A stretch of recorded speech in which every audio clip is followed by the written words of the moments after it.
नमस्कार साथियों, सभी को गुड इवनिंग। जितने भी साथीगण हैं सभी एक बार लाइव आ जाएं, क्योंकि अब हमारी जो वित्तीय साक्षरता की जो क्विज चल रही थी उसके अंदर हमने पार्ट 14 कंप्लीट कर लिए थे। 15 आज जो 16वां पार्ट है उसके अंदर हम लाइव हैं। तो जितने भी साथीगण हैं सभी एक बार लाइव आ जाएं, जिससे कि हम क्लास शुरू करें।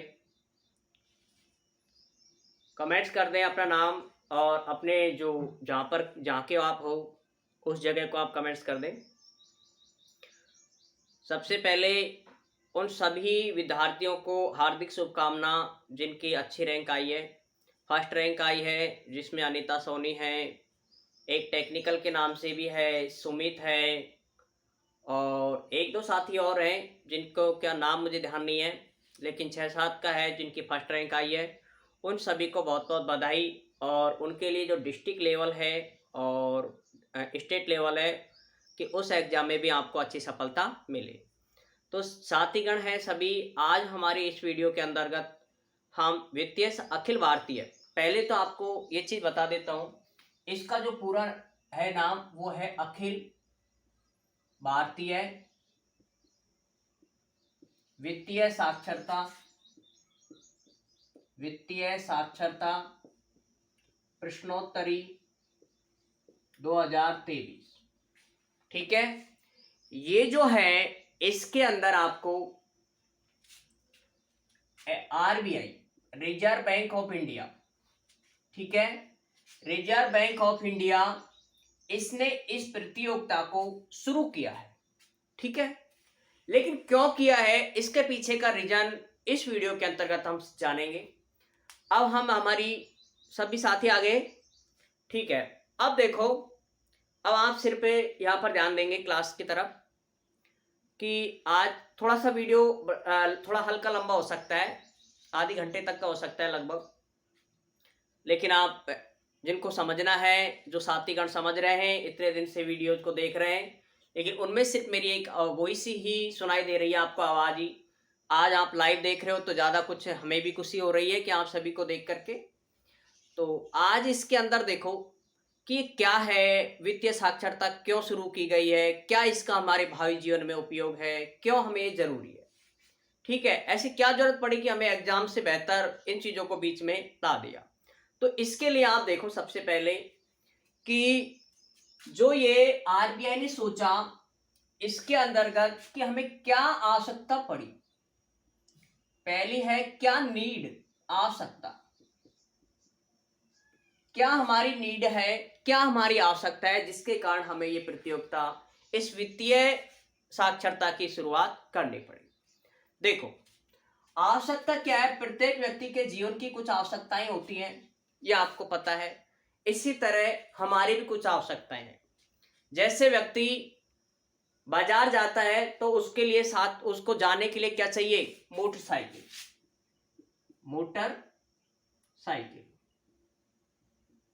ठीक है, इसकी जरूरत पड़ती है नहीं पड़ेगी। तो इसकी जब जरूरत पड़ेगी तो इसको खरीदना भी जरूरी होगा। अब इसको खरीदने किस तरह से, तो वो प्रक्रिया, भाई इसको खरीदने की जो प्रक्रिया है, उस प्रक्रिया को हम बताना चाहेंगे कि खरीदने की प्रक्रिया है वो आरबीआई ने उसका नाम दिया है वित्तीय साक्षरता। That's all.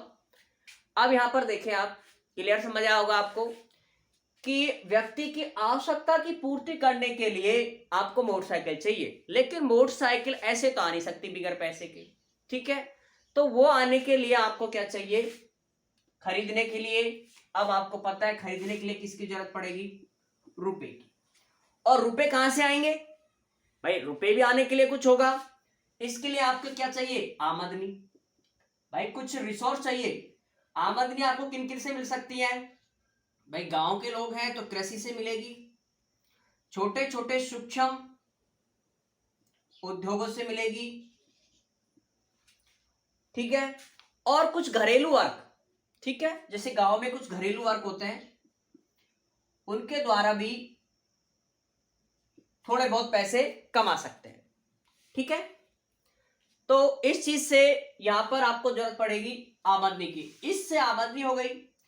अब आपको पता है कृषि है जैसे, तो कृषि में ये नहीं है कि जो हमने गेहूं बेचे या फिर सरसों जो भी चीज आ गई हमारी फसल हो गई चावल, ये बेचने पर ये तो है नहीं कि आपको पूरा पूरा प्रॉफिट मिल जाए। इसके लिए क्या होता है, हमारे पास में एक और रिसोर्स होता है जिसे हम बोलते हैं बचत। क्या बोलेंगे? बचत। इस बचत के द्वारा किसकी बचत करनी है आपको पता है, रुपए की बचत करनी है। इस बचत को करेंगे और हमें इस बचत के द्वारा, बचत कैसा होती है देखो, हमारी जो इनकम होगी, आय होगी, उसमें हमारे क्या काट देंगे, खर्चे। सिंपल सी बात है, जैसे आपकी 10,000 रुपए की आय हुई भाई, 10,000 रुपए की आय हुई, उसमें से यदि हमने 3,000 रुपए खर्चा काट दिया, कितना बचेगा? 7,000 रुपए। ये आपकी क्या हो गई, बचत। अब इस बचत को हम क्या करते हैं, अपने घर तो रख नहीं सकते, ठीक है, तो इसके लिए एक बैंक ने एक प्रोसेस होता है बैंक में, ठीक है, कि बैंक में इस जो बचत होती है इसको आप हमारे पास लाइए।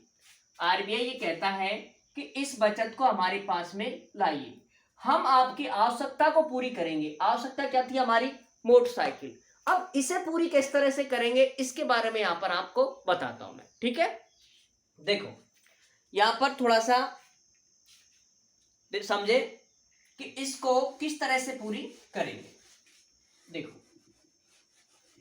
अब हो गई हमारे पास बचत। अब इस बचत को किस तरह से हम काम में लें कि हमें हमारी आवश्यकताओं की पूर्ति हो जाए। इस बचत वाले धन को हमें किन किन चीजों के पर आपको रखना है, इसके लिए देखें यहां पर आप। पहला होता है बचत खाता।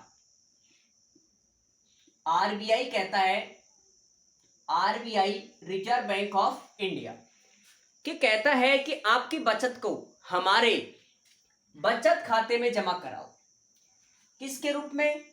ये एक किस्त के रूप में जमा करा सकते हो आप, किस्त के रूप में जमा करा दिया हमने। जमा हमारे 7,000 रुपए बचे, हमने इसके अंदर जमा करा दिया। अब देखो ये जमा कराने के बाद फिर क्या करना है आपको। जैसे हमारी आज तो हमने जमा करा दिए, लेकिन कल हमें कोई काम पड़ गया तुरंत ही, ठीक है, अर्जेंट हो गया वो काम भी, तो इस बचत को, इस जो बचत में हमने बचत खाते में जो जमा कराए थे रुपए, उन्हें हम रुपए को निकलवा भी सकते हैं, रुपए निकलवा सकते हैं। कब? विशेष कंडीशन पर। ऐसे नहीं निकाल सकते कि आपको कुछ जरूरत पड़ी नहीं है, उसका आपको प्रमुख देना पड़ेगा, ठीक है, कि भाई हमें आवश्यकता पड़ गई है, हमें इस चीज की जरूरत है, ठीक है। ये होता है बचत खाते के अंतर्गत। ये बचत होती है अल्पकालीन। इसकी समय भी पूछ सकता हो आपको कि बचत किस प्रकार की होती है, अल्पकालीन, क्योंकि हमारे पास में आज बचत हुई 100 रुपए की, कल 200 रुपए की, हम गए बैंक में जमा करा दिया, वो कहलाता है बचत खाता, ठीक है। दूसरी होती है, इसमें आप पैसे निकलवा भी सकते हैं वापस। नंबर 2, दूसरा होता है इसका आवर्ती खाता, आवर्ती जमा, ऐसे कह सकते हो, आवर्ती जमा। ये क्या होता है इसके बारे में देखो।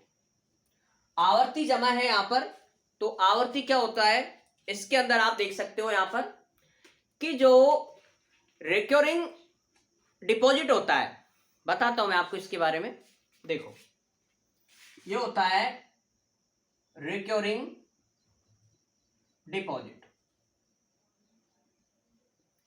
अब ये देखो इसके बारे में, ये है, इसको हम शॉर्ट रूप में बोल सकते हैं आरडी। आवर्ती जमा को शॉर्ट फॉर्म में कह सकते हैं आरडी, रिक्योरमेंट डिपॉजिट। क्या होता है इसके बारे में देखो।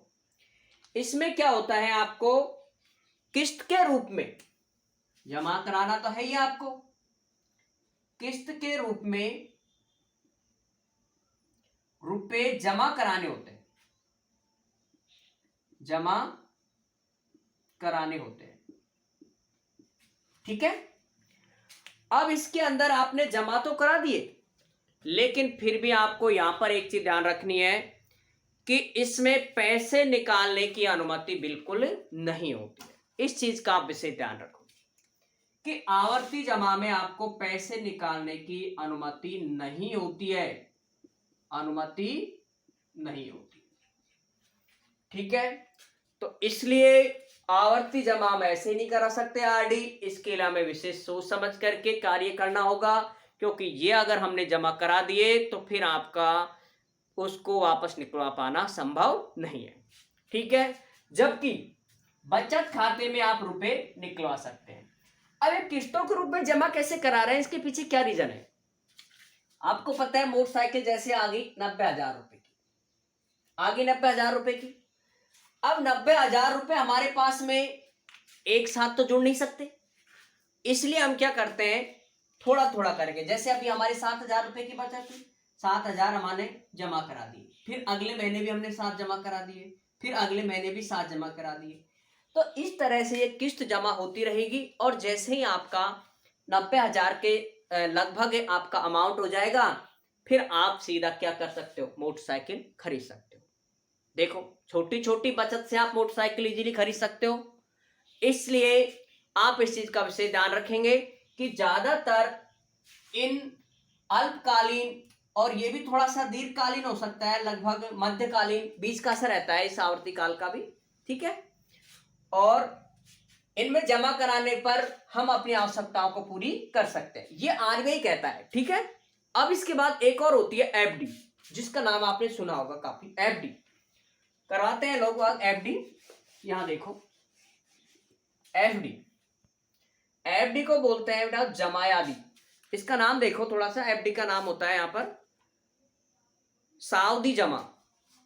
ठीक है, सावधि जमा, नाम थोड़ा हिंदी में ध्यान रखेंगे आप, सावधि जमा, इससे बोलते हैं एफडी। एफडी का मतलब होता है फिक्स डिपॉजिट। ठीक है, फिक्स डिपॉजिट, ये आपको ध्यान रखना है। सावधि का मतलब होता है फिक्स डिपॉजिट। इसके अंदर क्या होता है आपको पता है, एफडी नाम आपने खूब सुना है। जैसे आपने सीधा आपने 10,000 रुपए आपने जमा करा दिए, कितने साल के लिए करा दिए, लगभग 5 ईयर के लिए, 5 ईयर के लिए आपने इसको जमा करा दिए, तो ये कहलाती है आपकी सावधि। और ये आपको भाई 5 साल बाद ही निकलवा सकेंगे, ऐसा नहीं है कि इसको भी आपने बीच में निकलवा सकते हैं। ठीक है, इस चीज का भी आप विशेष ध्यान रखेंगे। हाँ, सभी स्टूडेंट बताएं समझ आ रहा है, कमेंट्स करके आप जरूर बताएं कितना आपको ये चीज समझ आ रही है बैंकिंग। वैसे आपको पता है कि मैं एक गणित का गवर्नमेंट टीचर हूं, तो ज्यादातर मुझे गणित आती है, लेकिन कोशिश कर रहा हूं मैं आपको ये अखिल भारतीय वित्तीय साक्षरता जो क्विज है इसके बारे में पूरी समझाने की।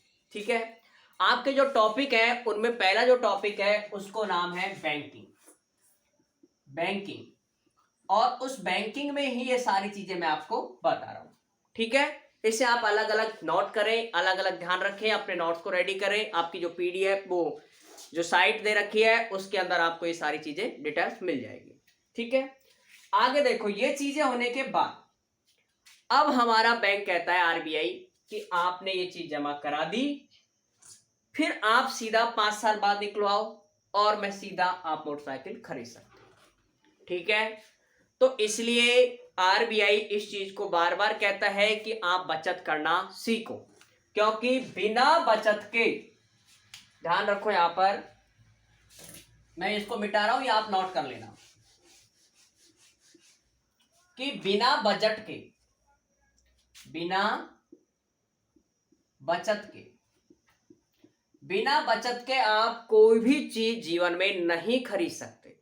ठीक है, बिना बचत के कोई भी चीज, कोई भी वस्तु नहीं खरीद सकते, नहीं खरीद सकते, ये बात कहता है आरबीआई। लेकिन वो ये इस चीज को बताता है क्लियरली कि जब आपको कि आप इसको खरीद नहीं सकते बिना बचत के, तो सिंपल सी बात है, क्या करना सीखें आप, बचत करना सीखें, जिससे कि भावी जीवन में आपको इसका प्रॉफिट मिल सके। अब ये तो थी छोटी मोटरसाइकिल की बात। यदि आपको कोई प्रॉपर्टी खरीदनी हो ज्यादा, तो आपको ये बचत क्या करनी पड़ेगी, ज्यादा मात्रा में करनी पड़ेगी। ठीक है, इसे बोलते हैं मध्यावधि। एक होती है छोटी बचत जो कि हम मोटरसाइकिल खरीदेंगे, एक इससे बड़ी बचत जिससे कि हम कोई घर खरीद सकते हैं, और एक इससे भी दीर्घकालीन बड़ी कि जैसे हमने कोई अपनी एक कंपनी बड़ा प्रोजेक्ट शुरू किया। ठीक है, ये चीजें होती है हमारे बैंकिंग के बारे में। ठीक है, और इसके अंदर आपको एक चीज है, ये ब्लॉक लेवल का तो ये सिस्टम था, 5,000, 4,000 और 3,000, फर्स्ट, सेकंड, थर्ड। इसमें भी दो दो पार्टिसिपेट थे। ठीक है, दो दोनों हिस्सा लिया था और दो दोनों को ये राशि दोनों को बराबर बांटी गई थी। सेम ऐसे के ऐसे ही आपको स्टेट लेवल पे रहेगी, वो सॉरी डिस्ट्रिक्ट लेवल पे भी यही रहेगी। डिस्ट्रिक्ट लेवल पे आपको रहेगी फर्स्ट के लिए 10,000 राशि, सेकंड के लिए आपको मिलेगी 7,500 रुपए, और थर्ड के लिए मिलेगी आपको 5,000 रुपए। ये आपकी राशि रहेगी, इसको आपको ध्यान रखना है। इसको पाने के लिए आपको कंटिन्यू हमारे इस चैनल से आप जुड़े रहें। और ये डिस्ट्रिक्ट लेवल की आपकी राशि है। इसके बाद में ये आपकी एग्जाम लगभग जुलाई में होगी, जो कि अलग अलग स्टेटों में अलग अलग है एग्जाम डेट। ऐसा नहीं है कि एमपी में अलग हो, राजस्थान में अलग हो। ठीक है, तो इस चीज का विशेष ध्यान देंगे। ये थी हमारी इसकी प्रक्रिया। अब इसमें देखो हमारी जो आवश्यकताएं थी, लक्ष्य था, इस एसबीआई का ये लक्ष्य है कि व्यक्ति कैसे भी करके, जो मैं यहां पर लिख देता हूं इस चीज को, देखो इसका जो इस प्रतियोगिता का एसबीआई है, sorry RBI, reserve bank of India है, इसने क्या लक्ष्य रखा है उसको मैं यहां लिख देता हूं कि व्यक्ति बचत के द्वारा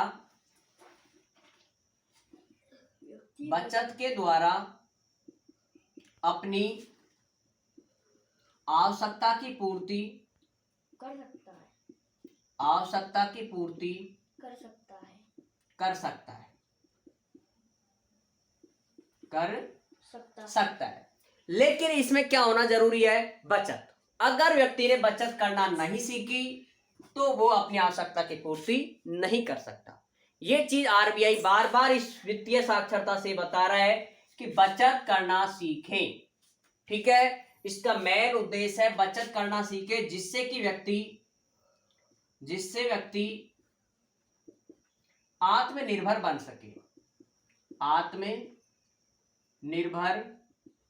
बन सके, हम हमेशा प्रत्येक, जैसे ही है सबसे ज्यादा अपने माता पिता पर, अपने बड़ों पर डिपेंड रहते हैं। ठीक है, लेकिन ये डिपेंडता आपको पता है कहां तक चलेगी। एक दिन तो आपको खुद को कार्य संभालना ही होगा, और इस कार्य को संभालने के लिए आपको पता है बचत करना जरूरी होगा, और तभी हम क्या बन सकेंगे, आत्मनिर्भर। ठीक है, ये चीज हमको बैंक आरबीआई का एक निर्देश है इस साक्षरता क्विज के द्वारा। ठीक है दोस्तों, आगे देखो इसमें कुछ है। अब इस एक और होता है इसके अंदर, आगे इसके अंदर है, वो है प्रधानमंत्री जन धन योजना। ये क्या थी, इसके अंदर मैं आपको बता देता हूं। ये आप नोट करते रहना साथ में, क्योंकि मैं यहां पर लिख रहा हूं बोर्ड पे तो बार बार मिटाऊंगा।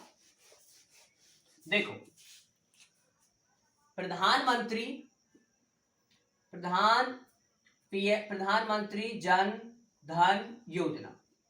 ठीक है, इसके अंदर क्या होता है कि जो हमारी ये बचत थी, इनको हम कहीं तो जमा कराएं खाते में। इसलिए भारत सरकार की इस प्रधानमंत्री जन धन योजना के तहत इस वित्तीय साक्षरता को सफल बनाने का जो टारगेट है वो एक ही था, पहले तो इन सब व्यक्तियों का बैंक में अकाउंट होना चाहिए।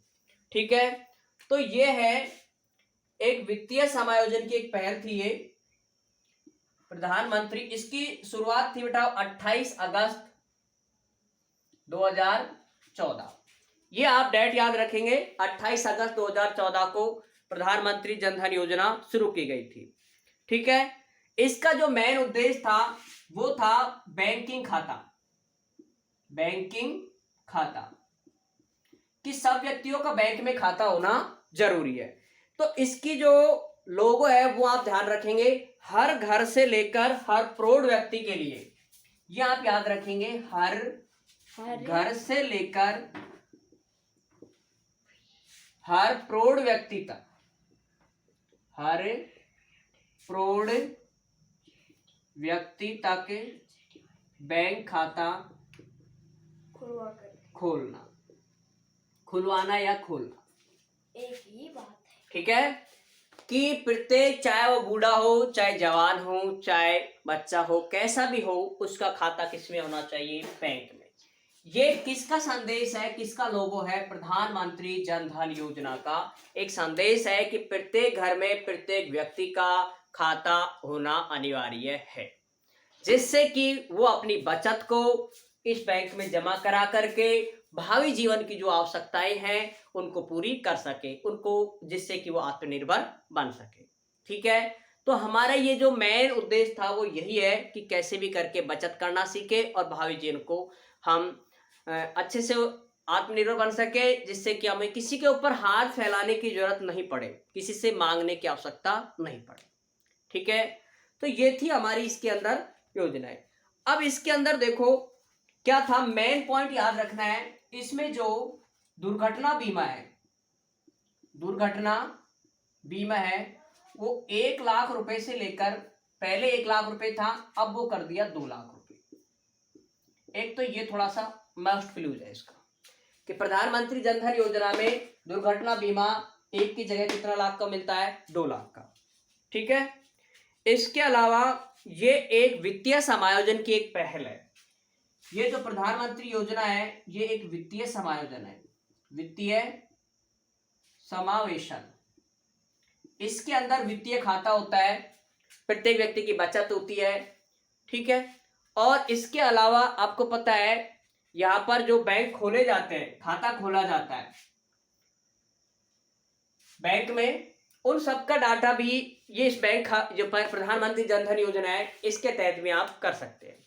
अब यहां पर देखो, इसके अलावा थोड़ा सा और बता देता हूं मैं आपको कि बैंकों के जो प्रकार है वो क्या है। ठीक है, देखो यहां पर, फिर उसके बाद इस चीज को आप देखें। देखो,